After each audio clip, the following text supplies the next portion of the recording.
old sound in the same old town. I wake up early with a sigh. The morning breaks to leave behind the night I need to get me by. Safe and lonely. Undoubtedly one of my favourite things is taking these two for a walk in the countryside. There's nothing better, and I spend most of the days I can being out with these two for miles in the most remote places I can find, enjoying the lovely countryside. I also like other activities as well. Love to be out canoeing, climbing, mountaineering, but I also love my e-mountain bike. I've had cycles all my life since I was a kid. As a family we've never had a car as a kid, and went everywhere on push bike. And now moving on to having an e-mountain bike is just absolutely another dimension. I love motorbikes as well. I've had many motorbikes over the years, probably every configuration of type of bike you can think of, but I don't even have a motorbike now. I'm quite happy to have an e-bike. Show you the e-bikes we've got 3 of them now, and there are just fantastic bits of kit. Hope you enjoyed the video. This is my first e-bike, and this is a Trek Powerfly 7. It comes with a 620 watt battery. You can charge it from the actual bike, or you can take the battery out to charge it. Real simple display on here with different settings for different power.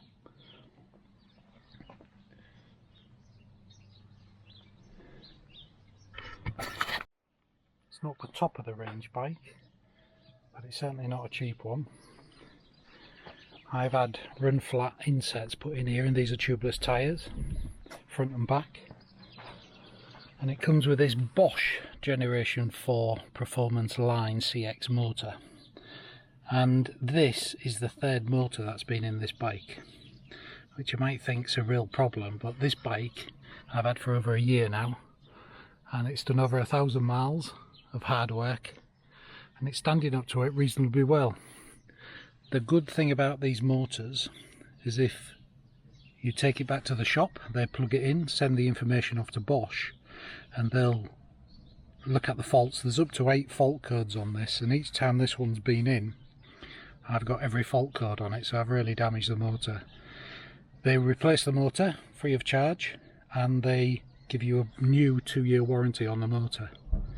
So you might pay a lot for the bike, but having that type of guarantee on a motor like this is ideal, particularly if you're going to use it for what it's built for, and you don't want to be paying out £1,500 or whatever they are for replacing one of these. So 2 years initially when you buy the bike, and if it goes within the 2 years you get a new 2 years warranty. This is my new bike. This is another Trek, and this is a real 7. So 7 is sort of almost the top of the aluminium frame bikes they do. They do up to a 9 and a 9.8 I think it is. So it's a good spec bike. Again, I've had insets put into this, and these are tubeless tyres, front and back suspension on this, same charging port, same motor. And you might think, if you've had 3 motors in your other bike, why didn't you go for a different bike? These are rated at one of the best motors, and to be honest, if it goes wrong within 2 years, I'm quite happy to take it in and have a brand new one fitted. The service on these are just excellent. I bought this from Big Bear Bikes in Pickering. I'll put a link below. And if I have any problems, I just take it in, or the other bikes, just take it in, they plug it in, send off the information, and Bosch have changed the motor 3 times without any quibbles. And it has happened within 24 hours where it's been in, they've got a new motor for me and they've swapped it over. I'm not going to go into how much suspension movement it's got front and back. I'll put the links to that in the description below so you can check those out. The other good thing about this bike, it has a detachable battery, so the battery actually fits in there, but you can take the batteries out for storage. It makes it lighter if you're travelling with them. You can get a plug that fits over the connectors here to keep the water out of it. But having more than one of these Trek bikes with the same battery, I can take more than one battery with me, although the 620 watt battery is probably one of the biggest you can get. The new one, same sort of controls as the other one, same displays. It has a dropper post, so you can press a button and this falls down, so when you're going down hills. You can have the suspension on or you can lock it off. And this mechanism is exactly the same as the red bike. These are the batteries, and I think if you want to buy one of these batteries, they're about 600 quid to buy them by themselves, but they actually lock into the frame. So there's a key on the other side and you just push it in, turn the key and it locks in, so it actually locks into the frame. But you can easily remove them. You just turn it with a key and this comes out, and you can take it with you or take it in the house for charging. It comes with a charger that fits into the bottom, which is the same charger that fits into the frame. But they're not too heavy, these, so I do carry a spare one of these if I'm going on a really long bike ride. So we liked them that much, we didn't buy two, we bought three. So this is Joe's Powerfly, this is Powerfly 7, but this is the one that comes with a rack, the mudguards. It's got low crossbar for Joe. Still the full suspension, still all the same gear mechanism, and still has the Bosch motor. Comes with lights fitted in and they work off the actual motor. There's a separate display on this one which tells you lots of information about how much exercise you're getting, how much power and percentages. Switches here for your lights and your different mode changes. Battery fits in here exactly the same. So we're having three bikes, you've got three batteries, so if we go away in the camper van, we can take one of the bikes and take three batteries and the facilities to charge them while we're away. This gives us lots of scope and lots of distance. But she loves this, absolutely loves it. It's very similar motor and, well, it's the same motor and battery as the other two bikes, it's just a different layout, and having the mudguards and the rack on that, it enables Jo to go shopping or whatever she wants to do on it. She has done some quite long bike rides as well, so she might put panniers on and go camping on it. These dropper posts are excellent. You can vary the height of it, but you can drop it all the way down, so if you're going downhill you can drop the seat right down and get your bum over the back wheel to stop it lifting too much. It just makes it a lot easier to move about. And then when you want to bring it up again, you press this lever here and the seat pops back up. This is a large, and we got a large one which is slightly small for me and slightly big for Joe, but we can take this away and we can both ride this one. So with the variations on the dropper post, Joe can ride it and I can also ride it as well. It's just a little bit short in this distance for me. I could put an extension on here, but the idea was to buy one of them to start with to see how we got on with it, and to be able to use that on the back of the camper van when we go away and we can both use it. This one is an extra large, so it's slightly different height here, but this distance here is slightly longer, and this fits me perfectly. It's a lot more comfortable than the other one. I won't say the other one was uncomfortable, but you can notice the difference. Price for these, I'll put the prices and everything down below, but they're not cheap. That's the cheapest one of the three, and with all the modifications and everything else you can fit onto them, you can customise them to make them what you want. That is definitely more expensive, having the full suspension, and that one's about in the middle, being a Powerfly 7 but having the additional lights, mudguards and rack on. You can buy e-bikes for as little as £700-800, and here look at John and Mandy's channel, Gadget John, or John and Mandy on Tour I think it was called, when they did their video about their e-bikes. They paid about £700-800 for theirs, and they're real happy with what they've got. But for me to actually use it off-road and in the conditions I use it in, I need something a lot more substantial. And these three bikes can cope with some severe weather, some big downhills, and they get battered and they stand up to it. I've fallen off this one endless amounts of time, but it's just been a fantastic bike. And having that guarantee with Bosch on the motor is just great. You just take it back to the shop. Big Bear Bikes in Pickering are excellent with us. Just take it back in, plug it in, fit a new motor. some of my mates was asking if I'm flogging the red one. I said no, I'm going to keep it. So I've got 2 bikes.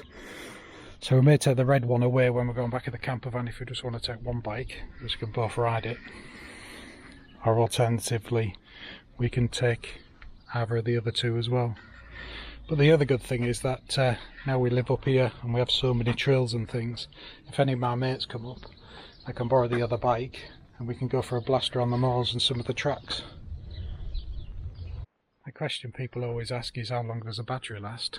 Well, on these settings here you can have different modes of power. So turbo is the highest and eco is the lowest.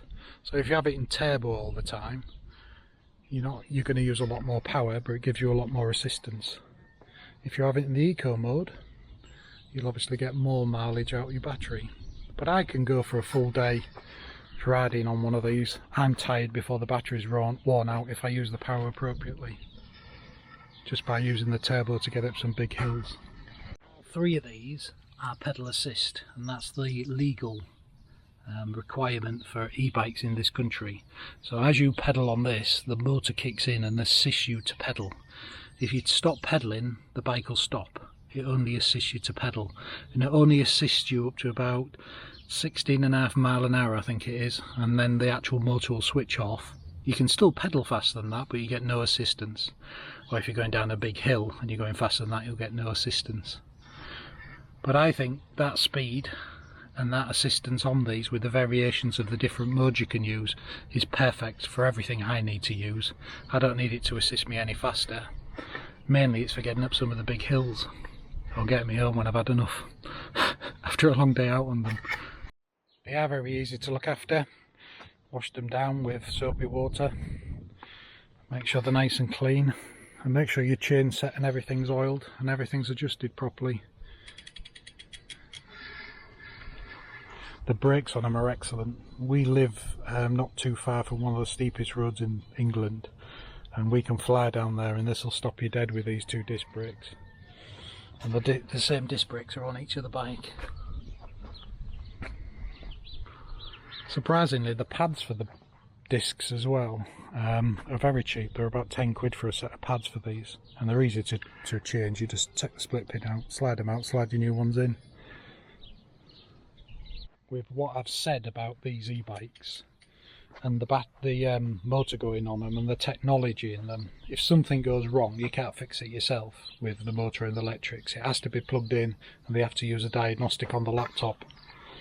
So I would highly recommend that if you're going to buy one of these or something like this and you're going to invest the money in it, you need to buy it from a shop that you can rely on. Because if you buy it mail order and you have a problem with it, where are you going to take it? Another Trek dealer may look at it for you, but they will charge you by the hour because you didn't buy it from them. The parts may be replaced free of charge, but you'll still have to pay for the maintenance. So the bit of money you may save buying it online, I'd highly recommend to go to a good bike shop. And we're so lucky to have a place like Big Bear Bikes near us. It's about 10-12 miles from where we live, and we just literally drop it off and they sort them out for us. And that's why we've bought 3 of them, the same bikes, same spec, just different configurations. One more thing that people don't always understand is if your battery does go flat, you can still ride it like a normal bike. It just works exactly the same, you just don't get the assistance. So if you do go out for a real long ride and run out of battery power, you can still get home. So having a bike you can ride with no battery, excellent, you can get home. Having tubeless and run flat inserts inside the tyres means I don't have a problem with punctures. So I'm trying to get foolproof as much as I possibly can to take out the hassle of going out on my bike.